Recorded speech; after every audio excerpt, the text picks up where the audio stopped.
সফলতার গল্প জানো? সফলতার গল্প তো আল্লাহ কোরআনে বলে দিয়েছে সূরা আসরের মধ্যে। সূরা আসর হচ্ছে সফলতার গল্প।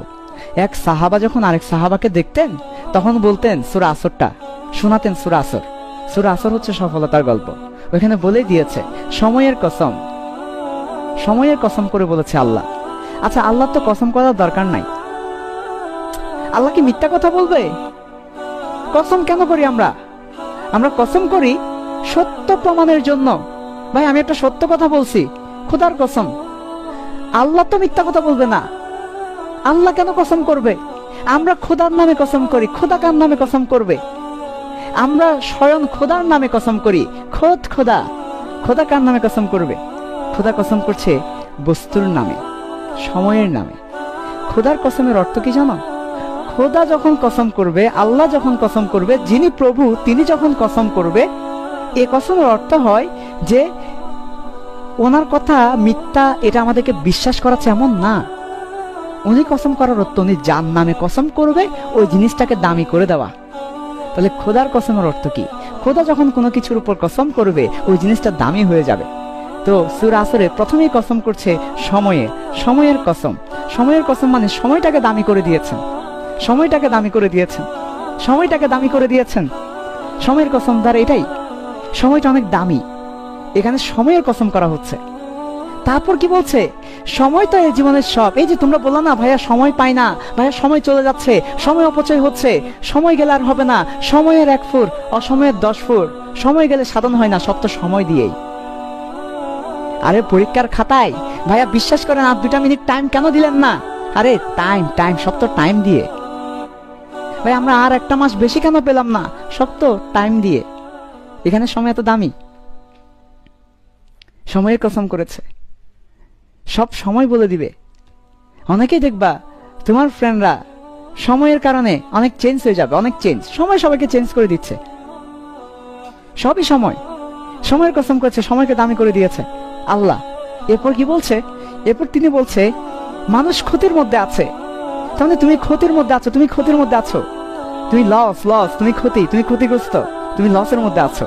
তোমার উন্নতি হচ্ছে না, তোমার অবনতি হচ্ছে, ডিমোশন হচ্ছে, তুমি ক্ষতির মধ্যে আছো।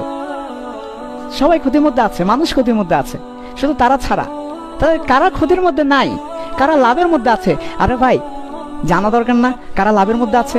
কারণ কেউ তো যেছে লসে থাকতে চায় না, সবাই লাভে থাকতে চায়।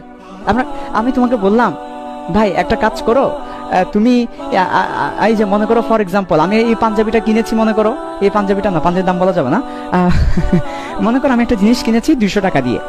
এখন আমি কি লস দিয়ে 100 টাকা দিয়ে বিক্রি করব না 300 টাকা দিয়ে লাভ দিয়ে বিক্রি করব? সবাই লাভ চায়, লস কেউ চায় না। তা আল্লাহ বলছে তুমি লসে আছো, শুধু তারা ছাড়া, তারা লসে নাই। তা আমাদের কি জানা দরকার নাই কারা লসে নাই, কারা লাভে আছে? আমরা কি চাই না লাভে থাকতে? আল্লাহ বলে দিচ্ছে 4টা বৈশিষ্ট্য আছে তোমার কাছে, তাহলে তুমি লাভে আছো।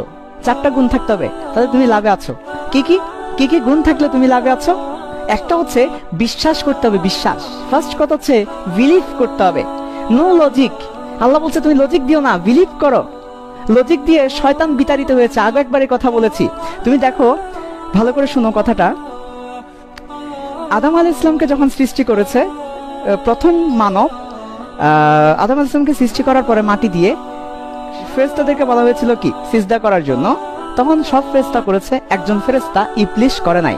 সে লজিক দিয়েছে যে ও মাটি, আমি আগুন, আগুন হচ্ছে বেশি উত্তম মাটির চেয়ে, আগুন বেশি দামি মাটির চেয়ে, আগুন সবকিছুকে জ্বালিয়ে দিতে পারে, আগুনের ক্ষমতা বেশি, আমি আদমের চেয়ে সেরা। এটা হচ্ছে লজিক। লজিক বলে কি জানো? লজিক বলে আমাদেরকে,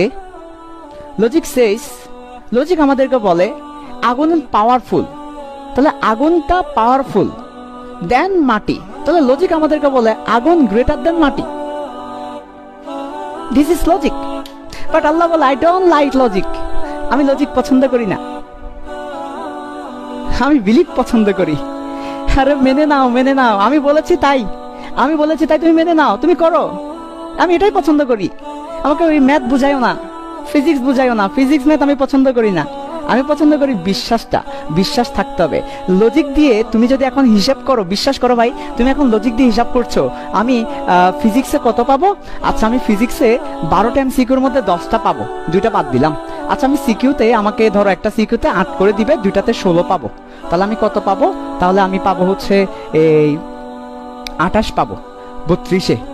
এটা তুমি কি দিয়ে চিন্তা করেছো? লজিক দিয়ে। আরেকজন চিন্তা করেছে আল্লাহ আল্লাহ আমার 4টা এমসিকিউ ভুল, আল্লাহ আমি তো সিকিউ ভালো করে লিখতে পারি নাই, আল্লাহ আমি কত পাবো? আল্লাহ লজিক দিয়ে ক্যালকুলেশন করে। আল্লাহ বলে আমাকে ক্যালকুলেশন বুঝাইও না, আমাকে লজিক বুঝাইও না, ওইটা তুমি তোমার পরীক্ষার খাতায় রাখো, আমাকে আমাকে তুমি এগুলো বুঝাও না, তুমি বিশ্বাস করে নাও। সো তোমরা যারা পরীক্ষা যা দিয়েছো দাও ভাই, আল্লাহর কাছে এগুলো কিছুই না, সব উলটপালট করে দিতে পারে, সব উলটপালট করে দিতে পারে। আরে দেখা যাবে তুমি যে এমসিকিউ ভুল বলছো কোনো কারণ ওইটাই সঠিক, উলটপালট হয়ে যেতে পারে। হতে পারে তুমি যে তোমার খাতা যে টিচারের কাছে পড়েছে, টিচারটা সফট হার্ট, নাম্বার 10-এ 10, কি লিখেছো দেখে নাই। আরেকজন টিচার যার কাছে খাতা পড়েছে খুব ভালো পরীক্ষা দিও, করা স্যারের কাছে খাতা পড়েছে, নাম্বার পাইনি। সবকিছু ভাই লজিক দিয়ে হয় না, বিলিভ লাগে।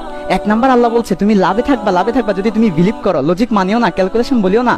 আমি ফিজিক্স ভালো হয় নাই, আমার কেমিস্ট্রি ভালো হয় নাই, দুধ কি পরীক্ষা দিলাম, দুধ ছালা পড়ি নাই সারাদিন, এই কি কি ফালতু প্রশ্ন করছে, বাজে প্রশ্ন, ফিজিক্স এগুলো কোনো প্রশ্ন করছে না, না না এসব না, এসব না। বিলিভ করে নাও আল্লাহ আছে, ভালো হবে, আল্লাহ আমার স্বপ্ন পূরণ করবে, বিশ্বাস করে নাও যে পূরণ হবে। হ্যাঁ, বিলিভ করে নাও, ভালো হয়েছে পরীক্ষা, আলহামদুলিল্লাহ ভালো হয়েছে, যা হয়েছে আলহামদুলিল্লাহ ভালো হয়েছে, ভালো হয়েছে, আল্লাহ একটা ভালো রেজাল্ট করার তৌফিক দিবে, আল্লাহ মনের আশা কবুল করে দিবে, মনের আশা পূর্ণ করে দিবে। এটা বিলিভ করে না। 1 নাম্বার কথা হচ্ছে তোমাকে বিলিভ